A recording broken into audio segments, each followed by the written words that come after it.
I'm Dr. Wesley Ferreira, clarinet professor at Colorado State University. And in this video, I'm going to talk to you a little about how to prepare for this year's Colorado All-State Band and Orchestra audition. We'll focus on the Adagio excerpt here, Etude number 19, from Rose's 32 etudes. You're only asked to prepare the first 14 measures for your audition. Notice right away the marking of dolce espressivo.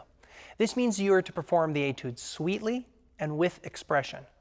Focus on playing with a smooth and legato tone that contains a lot of color. Play all of the dynamic markings and indications that are written in. This will definitely aid you in your music making. But to play espressivo also means that you should make music even when no explicit marking is provided. Have a lot of fun performing this piece and give it your own expressive interpretation. That being said, I want to go over in detail some challenges and pitfalls that you should be aware of when practicing this excerpt. Focus on the opening 5 notes in particular, practicing them smoothly and connected. This opening will make your first impression on the judges. The leap from the opening D to B flat can be tricky. Isolate those notes and make sure to connect them with fast-moving air that's tension-free in your fingers, throat, and embouchure.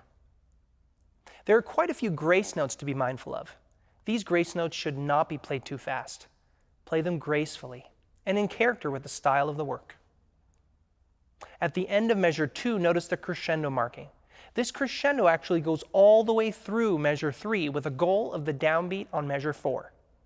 You're going to have to keep making a crescendo at the end of measure 3 on the descending line, especially since the natural tendency of the clarinet is to get softer as we descend into the shallow register. In measure 5 and 9, do not drop your tongue arch when playing down to the F sharp, or else this note will sound flat. Also play with presence on that F sharp so that it sounds connected to the previous note. In measure 6, be mindful that the loudest note on the crescendo needs to be the G on beat 2. Practice this deliberately because the natural tendency of the clarinet will be to sound the B flat louder. Finally, play with a forte dynamic all the way to the end of this excerpt in measure 13 and 14. I suspect that some of you will want to taper the ending, but you can demonstrate real awareness to the judges if you can avoid that tendency and play what is written. Now, I'm about to perform this piece for you, but before I do, a word about where you might breathe.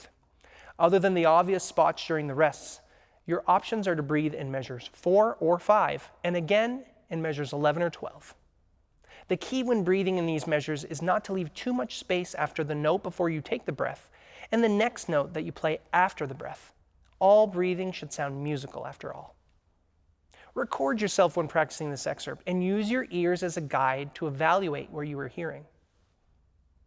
I hope that you've enjoyed this video and that it has been of some assistance to you in your preparation of this etude. If you have any questions or would like some feedback, please feel free to contact me via email, wesley.ferreira@colostate.edu, or you can contact me through social media. Good luck with your auditions.